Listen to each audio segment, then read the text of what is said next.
Работа? Работа помимо материального удовлетворения должно приносить еще и моральное.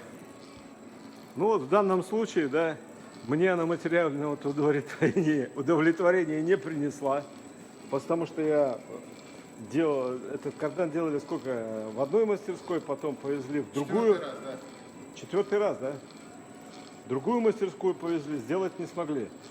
А почему? Потому что мне жалко, что человек уже раз, два, три раза деньги платил. Поэтому я с него беру всего 3500. За что? За центровку и за балансировку. Больше ничего. Пускай сколько-то поездит. Крестовины, я думаю, плохие, но заодно узнаем этих своих конкурентов, где они воруют.